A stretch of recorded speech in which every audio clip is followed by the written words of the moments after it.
Run the ball. Run the ball. The ball. Run the ball at the 1 yard line. Run the ball. Run the ball at the 1 yard line. Oh. All right. Well, I think that about sums it up, dude. That's it. That sums it up. Thanks for joining us. Be sure to tune in next week when we recap the bye week. Yes. Thank you for watching. Right. Just kidding. Oh. All right. Let's try to recap this heartbreaking loss, Caleb, to the Chargers that just ended in London, 20-19. Yeah, just pitiful. Thank you for checking in to another episode of Titans Tube. We'll break down the game for you. Before we do that, shout out to our sponsors, hang10.com. Use the code TitansTube for 10% off your order, and Backyard Dog BBQ Sauce. Also, thank you to all of our patrons. Yeah. And if you want to listen to this episode as a podcast, or if you're already listening to this episode as a podcast, give us a nice rating and review and subscribe on iTunes. Thank you very much. We're going to break down the game. The game in London that the Titans failed to win again 3 weeks in a row. That is a shame. We're on a 3-game losing streak. It looked so bright a few weeks ago, Justin, when we beat the Eagles and we were rolling, sitting high at 3-1. And now what? And now we've entered the darkness, the dark period of a 3-game losing streak. You got to relish those days of 3 weeks ago and feeling good and just craving for that respect that we apparently didn't deserve now that we know in hindsight. Yeah. But those were good days. Those were good days. Anyways. When Corey Davis wouldn't drop passes or anything and would put up 160-plus yards. Yeah, good times. Those were the good old days. Yeah. We got to talk about the present. To quote Andy Bernard, I wish someone would have told me that you were living in the good old days when they were still upon us. But, True. Titans drop another one in London. First game across the pond to the Chargers, 20-19. In a game that we kind of seemingly dominated from start to finish, especially in the second half. But classic Titans shooting ourselves in the foot with drop passes and giving up a few big plays on defense, and then questionable clutch coaching decisions late in the game, which we will definitely get into. But man, it was hard to see us drop this one, Justin, because I thought that we were playing much better than what we'd showed the past few weeks. Had actually put up a touchdown on the board. Thank God. That was encouraging to see, but still. Going to the bye week on the 3-game losing streak. Is there a positive spin that you can, spin? We could spin this for me positively. There's some positives to take away in this game. I don't really believe in moral victories in the NFL. But if comparing it to last week, yes, there are some positives. This team showed life. They showed fight. It looked like they came ready to play. You saw improvement in the offense. Especially on the offensive line, too. We got some good running going in this game. Protection for Mariota was better. He was only sacked twice, which is 9 fewer than last week. So the offensive line improved by 9 sacks. That's an incredible improvement. So that is very nice to see. And, like you said, it felt like we were playing the better overall game than the Chargers. Throughout the course of the game. The big Achilles heel in this game was the defense giving up 2 huge touchdown plays, and those were backbreakers because the Chargers were never forced really into taking methodical long drives down the field. They just hit some home runs, and that was enough to beat the team because our offense. The issue was still the offense though, not being able to put up enough points. The big story not only is going to be the coaching decision at the end going for 2 in the first place, and then the play call in which we decided to throw the pass instead of run the ball. But also the drop passes. I almost lost my train of thought. The drop passes are obviously going to be the hot topic, man. Oh, wait, I was supposed to give a positive spin. Yeah. I'm already getting down on this team. It's hard. It's just that little to be positive about. We outgained the Chargers in yards. The offense put up 390 yards after they only put up barely over 100 last week against the Ravens. The red zone turnover by Mariota was a killer, but we were moving the ball. We were moving the ball up and down the field, both through the air and on the ground. Thank God for Tajay Sharp And you know what's weird? Tajay Sharp doesn't have near the physical abilities of Corey Davis and Taywan Taylor, but he has what you need a receiver to have most, and that's consistent, reliable hands. Yep. So he had a career day catching the pass, catching passes through the air, over 100 yards for him. So it was a good thing we have Tajay Sharp there to be able to consistently, rely on him. He seems to be becoming that security blanket for Mariota, taking that role after Delaney Walker and Rashard Matthews aren't there anymore. And let's not forget Dion Lewis too, man. Dion Lewis was a saving grace of this offense time and time again. For today. Through the air as well. I mean, he had that beast mode run, and he had some other good runs, but really through the air too. I mean, he was absolutely effective. Because, man, Corey Davis, Taywan Taylor, just not consistent right now whatsoever. Non-existent in this game. So that's going to be another issue. Will we look for receiver help? After this bye week, after seeing that performance? But, I thought Mariota played well, too. He played well enough to win the game. I thought he was on his game. Of course, the tipped interception is the one red mark, but, he was moving the ball. He was making great throws, whether they were caught or not. And, man, I really thought we were going to win this game after that touchdown. I thought we were going to get that 2-point conversion, which we can talk about. But, you know what, overall, it was encouraging to see that after that dud against the Ravens, because the Chargers are a solid team, and we were in position to win the game. Suck up missing a 51-yard field goal also hurt. So leaving points off the board, that it's tough. Points are still tough to come by for this offense. Yeah, twice But that's just my take. We made it to their side of the field and came away with 0 points. Mariota's first ever interception in the red zone. It did come out of the country, so he has yet to throw a red zone interception in the U.S. Let's just cover that. Still, and then suck up missing that 3 points right there in a game that came down. That was a 1 point, decided by 1 point. So those are huge, leaving points on the board.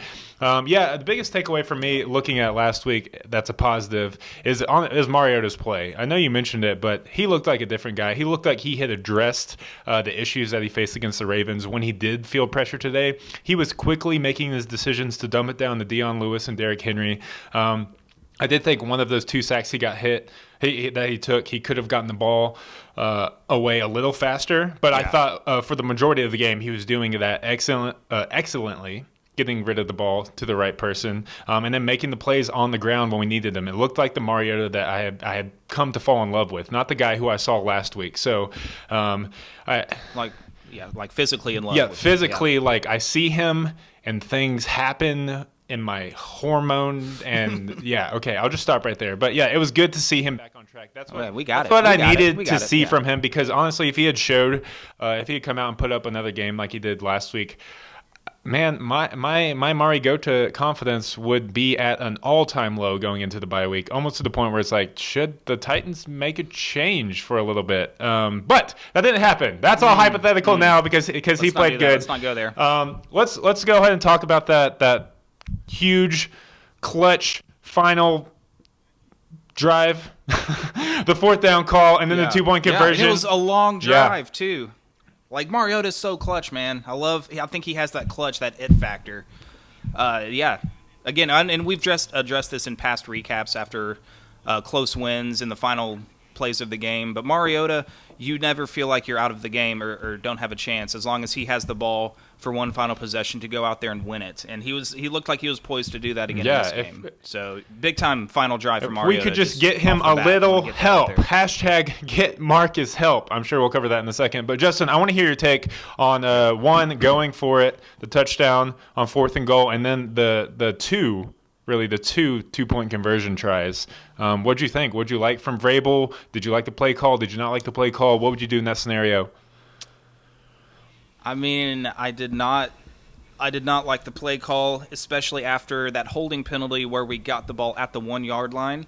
I thought even Henry was running well, but Lewis was running even better, I thought. I mean, I would have preferred to, give it to one of those guys, run it up the middle. I would have preferred a QB sneak.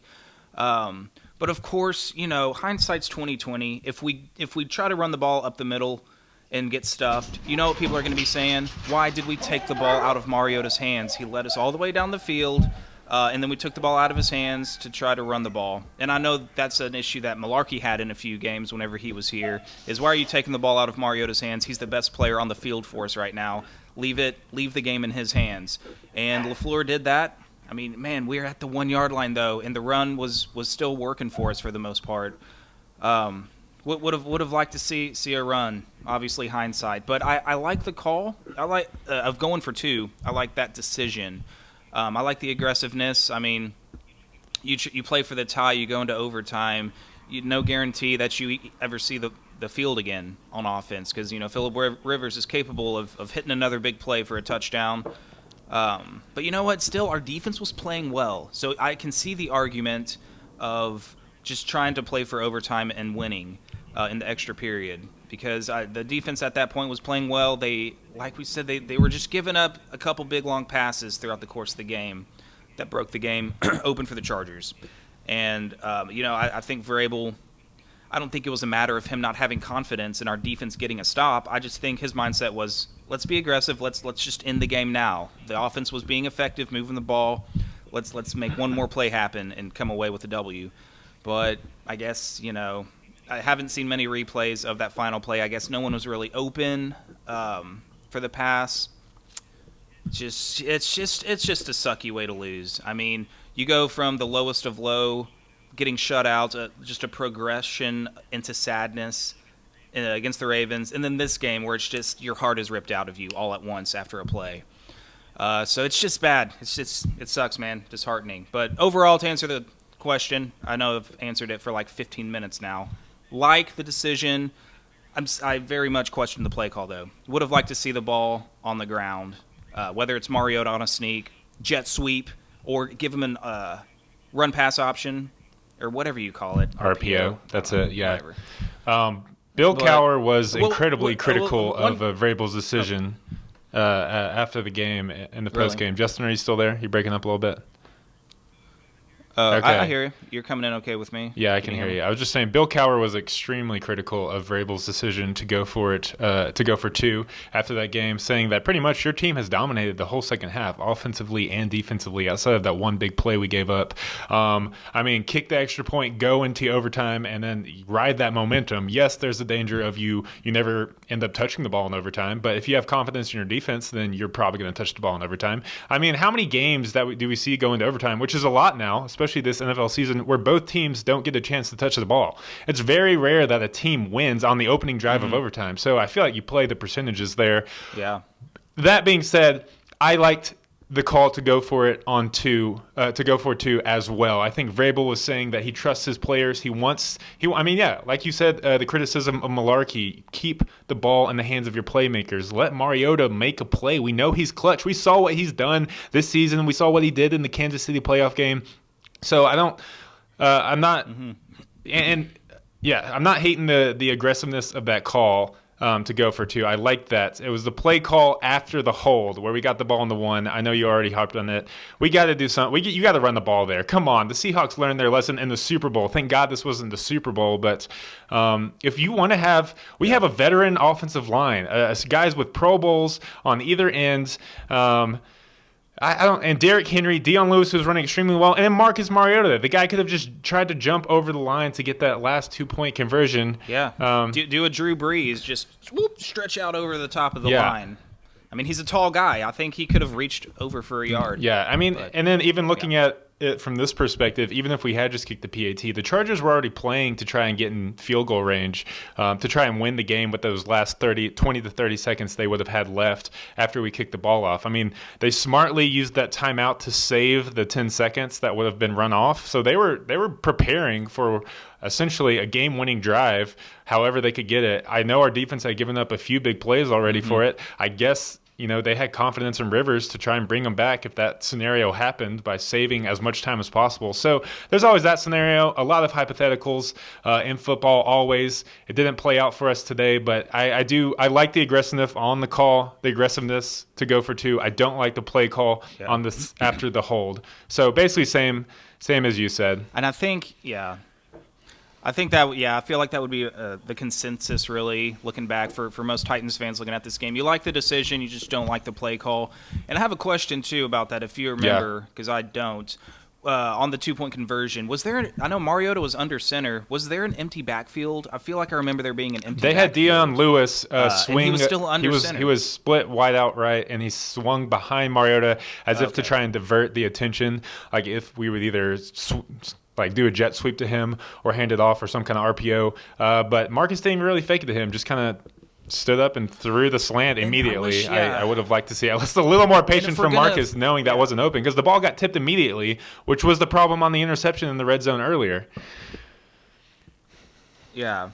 And I wish, if we decide if LaFleur wants to call a pass play, I wish we would have at least went for a play action pass play, because Mariota is great in the play action, and that is a legitimate I feel like that's a legitimate thing you have to keep account of as a defense, is the run game for 1 yard. I feel like the Chargers were playing to probably stop the run because, it was being effective. And, I feel like play action would have been a good thing to try in that situation if you wanted to run a pass, an RPO, really. Just something where Mariota has more of a chance to make the decision to run the ball if he wants to, and he just didn't even look for that period through the game or through that play. I'm also a little concerned on the 4th and goal. We go to Luke Stalker. I know it worked out, so no one's really questioning that play call, but I was a little shocked that we went to Luke Stalker on 4th and goal with the options we have. But it worked out, so we're going to overlook that play and talk about the one that we didn't convert, the 2-point conversion. Yeah. But that's those are our, man, that's just, it gets me so depressed, dude. I'm sorry. We should get into some questions now. How about that? Me too. Let's just go to the questions. Yeah, that's just our takeaway. In a game like this, it all boils down to that final play, that final drive. So that's what you end up talking about. But I mean, we kind of gave our take over the entire course of the game. It was a positive. There were positives in this game as opposed to last week where there were 0 positives and also 0 points. I just got a text from my friend Riley, who, if you've been watching the show for the last few years, is our resident Texans fan, and he just texted me. Kind of a jab here and said, the Titans only losing by 1 today is like a huge victory for you guys. Thank you, Riley. That stings way more than you could ever know. Boo. I'm going to just block him right now, and so I never have to hear from him again. Stop being his friend. Yeah, Texans fans feeling so high and mighty after that 0-3 start as the rest of the AFC South completely falls apart. They're beating Jacksonville right now 13-0, so good luck making a comeback with Blake Bortles. True that. Okay. For those of you who ask questions, we're going to answer them now, either on Twitter or on Instagram. Let me find one real quick. That is a good question that we haven't already answered. Probably got a lot of questions on that 2-point conversion play call. Okay, here I got one from Drake Frimsdorf. Yeah. He says, who'd you guys like the Titans to trade? Excuse me. Who would you guys like the Titans to trade for at wide receiver? He says Demaryius Thomas, Amari Cooper, or Devontae Parker as the options he lists. Justin, it's becoming pretty obvious to me that the receiving core we have is not enough to get the job done with Marcus back there. The drops have been a consistent theme throughout the course of the year. Shoot, Nick Williams got cut for dropping a possible game-winning touchdown pass a few weeks ago, and we're still seeing our top 2 guys, Corey Davis and Taywan Taylor, have huge drops. Week 7. What do you think? What do you think? Man, Tajay Sharp is our top receiver as far as I'm concerned. Do you think we need to look? Do you think we need to make a move here during the bye week to get Mariota some help? And if so, who would you like to see? I don't know. I don't really like any of those receivers, honestly. I mean, Cooper's okay, but I don't want to trade a first-round pick for him, and that's what the Raiders are asking, right? And he has his own drop problems. That's been a knock on his entire career. You want to trade a first-round pick for another receiver that has drops? The case of the dropsies himself? No, thank you. I did hear I got a text from Mario, who is the Backyard Dog guy, the man behind Backyard Dog BBQ Sauce. He said, is Golden Tate a trade option? He threw Golden Tate out there when he texted me. And if he's there for trade bait, he would be the one I'd be most interested in all those receivers. Demaryius Thomas, Seems like he's on the back end of his career. He hasn't been the same receiver. Demaryius for Thomas has had a now. case. He's had a case of the like dropsies for the past few seasons too. Ever since Peyton Manning left, He does, yeah. I don't know if he would help.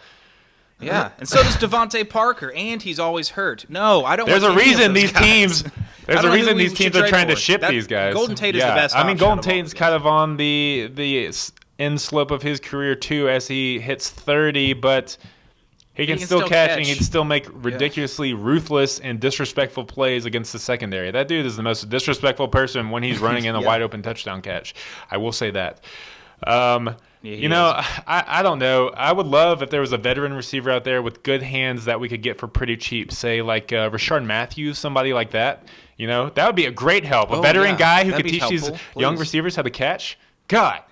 Rashard, I will guarantee if Rashard had stayed around, I bet he would be leading the team in receptions and touchdowns right now from what we've had to deal with. And probably leading the team in least dropped passes.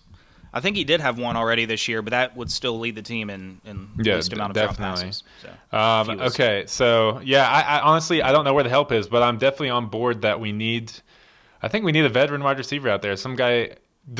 It becomes every week we say it, but losing Delaney Walker is just I can't. Yeah. I don't have words for how huge that was for this team. How much we miss having Delaney Walker in the passing game. That's actually what I was just about to get to, is that we have no receiving threat at the tight end position. Yeah, Luke Stalker got us a 1-yard touchdown catch. Yay. Hooray for that. But we have no threat because Jonnu Smith isn't getting it done. We have no pass catching threat at the tight end position. I feel like if there's somebody out there that we could trade for, there probably isn't. But if there's a tight end out there we can trade for to bring that in, that we could use that more or as much as a receiver. We have zero tight end production. Zero. Yeah. Without Delaney.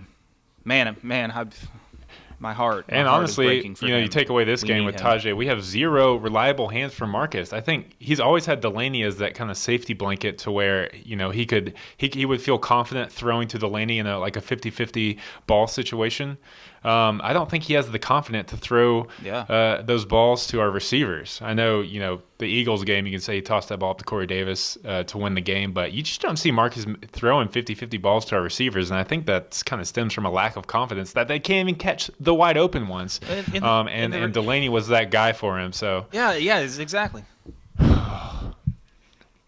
Yeah, I mean, they can't even. These aren't even 50-50 balls that the receivers are dropping. They're wide open. They're running their routes. They're getting open, and they're not completing their jobs and reeling in the pass. It's just frustrating to see. So I forget what the original question was. What receiver will we go for? I don't know, but I think it's clear we do need help at the position. And J-Rob very well may consider making a move. We thought he was going to make a move a couple weeks ago when he did, but his move was like bringing in Cameron Batson or something off the practice squad. So I don't know. I'd be surprised if anything major happened. But we do need some help. Yeah, I'm definitely in the get Marcus help. Hashtag get Marcus help is what I'm gonna get trending. Okay, we got another one from HNTR2045. He says, thoughts on the running game. Looks like Henry is still struggling, but he and Lewis are still seeing 50-50 touches. Don't want to overwork Lewis and get him hurt, but it's frustrating when he averaged 7 yards per carry today over Henry's 2.8. I'm gonna check the exact stats here to see how many touches they each got. It looked like Dion Lewis had 13 carries for 91 yards. Derrick Henry 12 carries for 33 yards. To be honest, though, Lewis also had 6 catches. So Derrick Henry had 2 catches. I mean, Derrick Henry was our third leading catch passer with 2 catches for 32 yards. That's pathetic. Your third leading pass catcher is a running back with 2 catches. Your second leading pass catcher is your other running back. But I will say this. And they caught all of their targets. 6 targets, 6 catches for Lewis. Hey, props for them. Catches for Henry. Yeah, throw to them more if they're going to catch the dang ball. Yeah. But I will say this. I thought Henry, before coming into this game, had been the more consistently stronger runner. I thought he was averaging more yards per carry than Dion Lewis was, but obviously Dion Lewis kind of had a breakout game here. What do you think about the ground game? What's its deal? And do you think we should start leaning one way over the other, lean more heavily on Lewis or I'm leaning towards Lewis becoming the feature back, to be honest with you. I mean, he runs harder. He's more decisive in hitting the holes. He's more aggressive. He's more of a threat out of the backfield to catch swing passes. I mean, it was nice to see Henry finally getting into the end zone. Can't believe it took 7 games for that to happen. And I think Henry's still a good runner. It's just I don't think he's found rhythm, and I feel like he doesn't hit the hole as hard as I would like him to. He kind of, for a big guy, sometimes he goes down really easily. Like if you hit him below the waist, he starts falling down, and that's always head scratching. Why is a 250-pound muscular tractor falling down with a touch to He your has the legs? upper body of Cal Drogo and the lower body of Gumby. It's crazy. I've never seen a combination like that before. That's true. That's true. Lewis was great today, and I mean, I think with the bye week we can reevaluate this offense and how we want to go about things. And I mean, I'd be fine with Lewis becoming the feature back and getting 60-70% of the touches out of the backfield, which is a lot. And Henry wouldn't be happy. But if Henry continues to have the season that he's having for us this year, I don't think he's going to get another contract. But I think we might start looking elsewhere if he can. What do you think about using Henry as possible trade bait? I mean, I think you're spot on. I think Dion Lewis is the more effective back in both the pass game and the running game. I mean, he's definitely a harder runner, or he looks like a harder runner than Derrick Henry. He looks like every time he touches the ball, he's trying to break a touchdown, where Derrick Henry looks like he's just trying to not get his feet stepped on. I don't know. But Dion Lewis, I think, fits the overall scheme of what LaFleur is going for more. And would help this offense be more of a threat. I think we got a comment here. Titans Content says Derrick Henry is a running back who needs 15-plus touches to even be remotely effective, and I kind of agree with that. I mean, in the past when we've seen Derrick Henry be effective, like in Malarkey's system, it's when they're just continually pounding the ball with him, and when Robisky's calling doubles 7 and 8 times a game just to get Henry to touch, and then he breaks one in the fourth quarter when the defense doesn't want to tackle that Cal Drogo Gumby guy anymore. So yeah, he's becoming almost essentially ineffective, and if we're not even going to use him on a 2-point conversion at the 1-yard line with the game on the line, then I don't see why Derrick Henry's on the team. I don't know if we're going to get any value of him in the trade market, but yeah, I don't think we're going to stick around with him after this season if he continues putting up this kind of production, and if we continue utilizing him the way we have, which is essentially not taking advantages of his strength. So. It's confusing to see this run game. What about Henry for Golden Tate straight up? Would you? Yeah, I think I would. And here's another reason why I think the run game is I don't know if it's an even trade either, but I would take that based on what our team needs right now and probably what the Lions need. They need a running back. I don't know how contracts work out in that situation. Yeah. Because I'm not. Well, I think they've finally got one. And Kerryon Johnson? Yeah, he did. But he's had some injuries earlier. I incorrectly stated on our picks episode that he had hurt his ACL. That was not correct. I apologize for that. That's different. But we even saw David Fluellen get a series to himself in this game, which it was very surprising to me. Yeah. It means that LaFleur and Vrabel are still feeling out what back fits well in this offense. I mean, if we're going to lose, if we're starting to use David Fluellen to come in, then yeah, Derrick Henry is even more of an option to get rid of in my eyes. You can't tell me that David Fluellen can come in and at least give us the same production that we've gotten from Derrick Henry this year. I mean, David Fluellen's been on this roster for several years now, and he's kind of that lean, tough, big power kind of runner, and he has some ability catching the ball too. I mean, he's a football player, by definition. Like he plays special teams. I've seen him make plays on special teams tackling. So I mean, David Fluellen can play, and if we're not getting anything from Henry, why not? Yeah, maybe we can trade Henry and get something for him, and then just use Fluellen as our backup RB. I don't know. Are we overreacting? Just being so free with trade Henry, trade him there and there. Usually I'm very conservative about those major decisions, but it's let's trade Henry for somebody. It just seems like this offensive coaching staff, our new one, is taking the strengths we've had the past few years and now making them our weaknesses. Derrick Henry in our run game were sort of our strengths, and now it's like our run game is absent when we should have upgraded with Dion Lewis, been even more effective. So I mean, I don't think these questions are wrong to be asked, to be for fans to be asking, especially with the production the Titans are putting out on the field. I don't think it's an overreaction. I think it's a viable reaction for what the kind of production we're seeing from the Titans right now, which is loss after loss after loss. 3 in a row. Yes.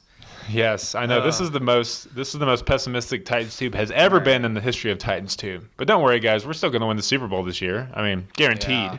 I feel like do you feel more sad after this game or after the Ravens game? I mean, both ways to lose are heartbreaking. I mean, we're competitive in this game.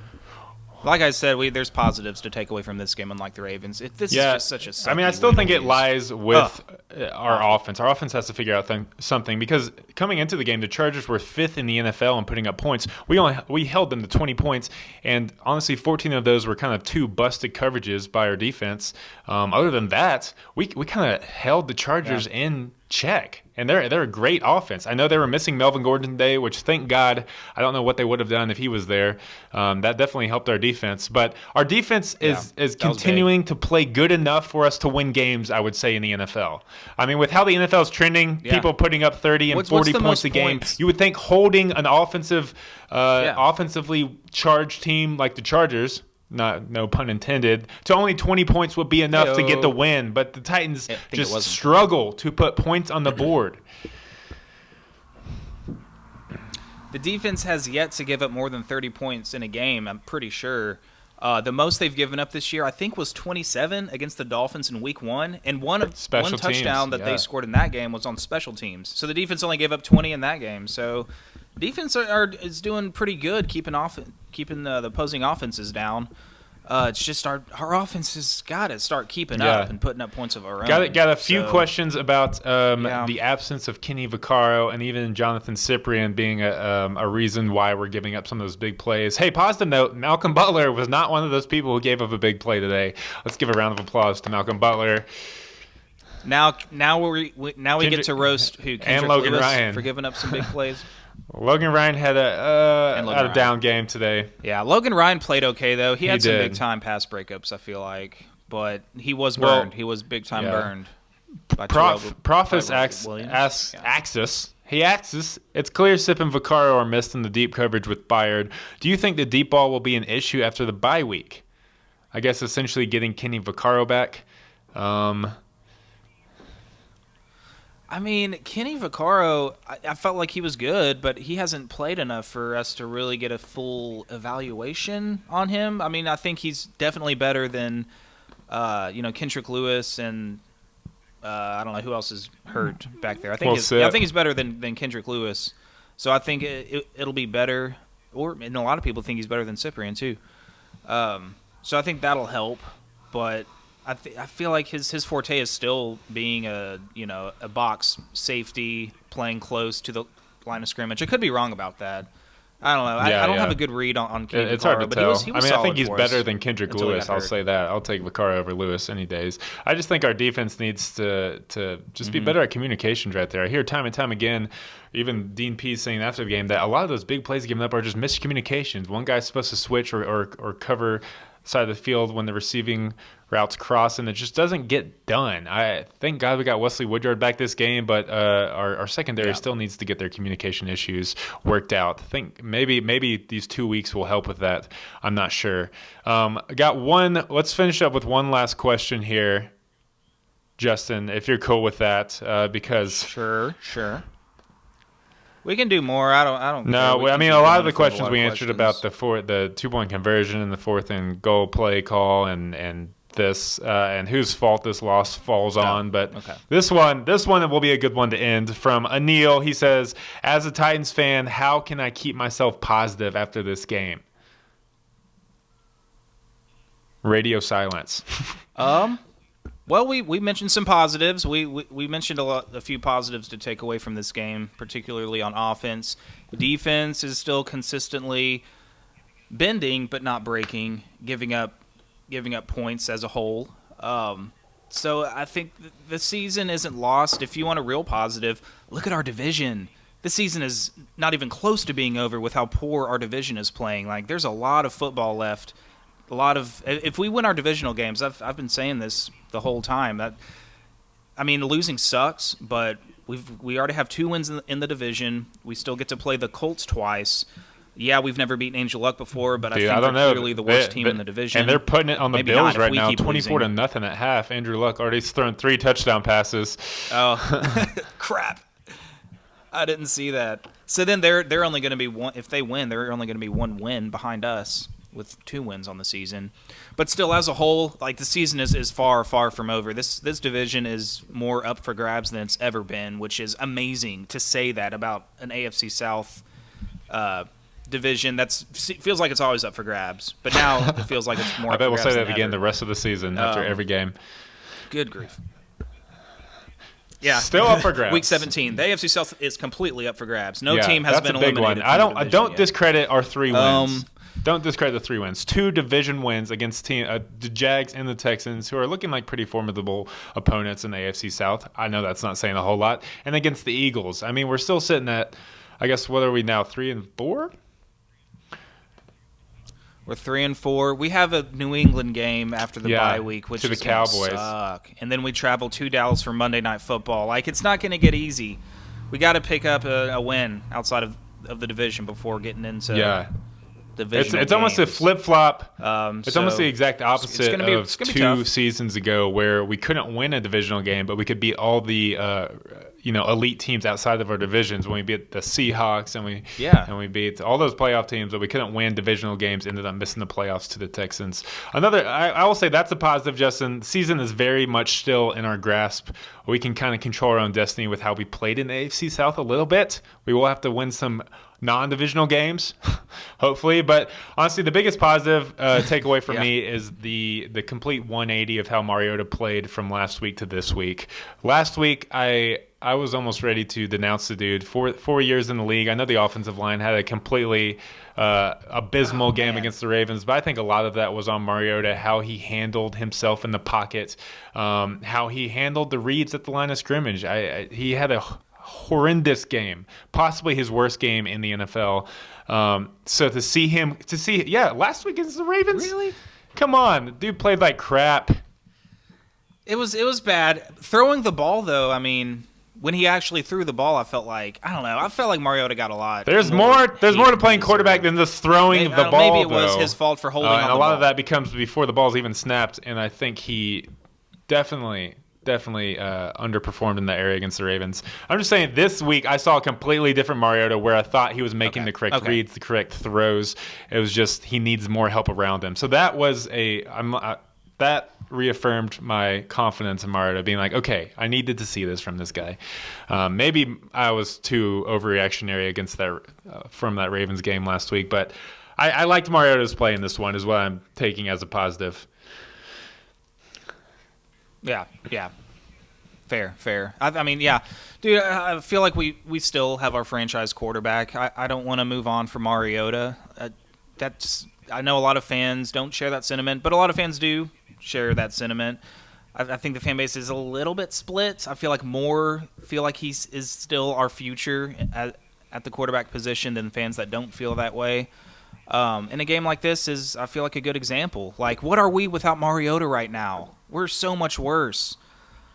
Like, I wasn't really on Twitter, I guess, before Titans 2, but what was the fan base like during, like, 2014 and 2013, 2015, when we were winning 2 games a year, and people are like, Titans suck, we're the worst team in the NFL, Mariota blows, we need to move on. Like, what?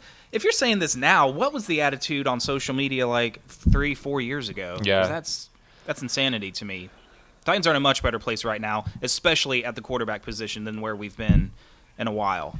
That's just me, though. I know he's up and down, but overall, quarterback position play is up than what we're used to. Okay, we got one last question coming in from Frizz Freight, loyal follower of ours. He says he actually asked a few questions. We'll hit these real quick, and then we'll sign off. Yeah. One, is Phillip Rivers the Adam West from the 70s Batman? They do look oddly alike. Go look them up right now. Random question. Okay. I'm going to skip a few of his questions. 3, is LaFleur hurting us as an offensive coordinator? Time to panic, question mark. What do you think?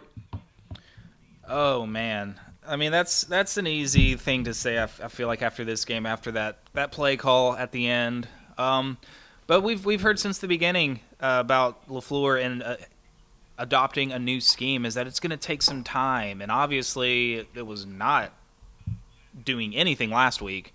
But I think it was. I mean, I keep going back to the receivers. Catch the passes in LaFleur's scheme and his play calling looks a lot better. So and the Mariota interception in the red zone. I mean, these things I don't feel like are really on LaFleur. It's easy to pin down that 2-point conversion play call on him, but I mean, I still have faith. It is going to take some time to for all these players to get comfortable in this scheme. They've got to execute. By executing, catch the ball. Don't get beat at the line of scrimmage as an offensive lineman. Don't let Mariota get uncomfortable.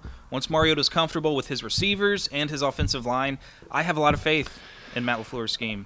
I don't know if I would say I have a lot of faith in it, but I'm not ready to panic at this moment. I'm not worried.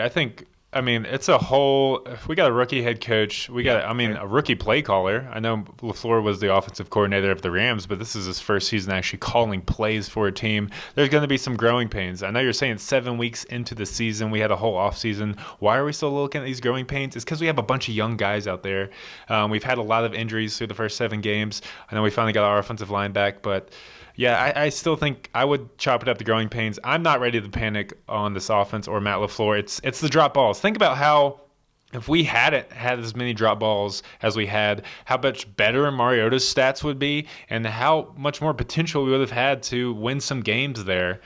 Yeah, exactly. How many more wins we could have had. Nick Williams, catch the ball. We may very well win that Buffalo game.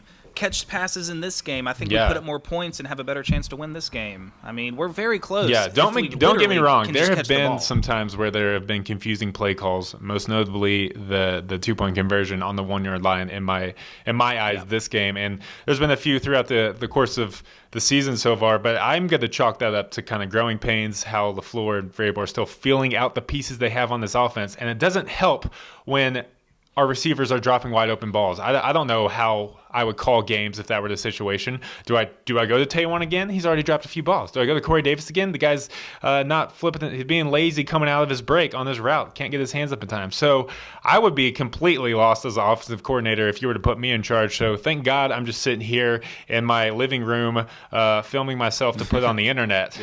Aren't you proud, Mom? But yeah, so I'm not ready to panic. I think he is. I think he's going to be good for this team. I just think we need to work on executing the plays better. Mainly just doing simple things like catch the ball, block the man in front of you, stuff like that. Word.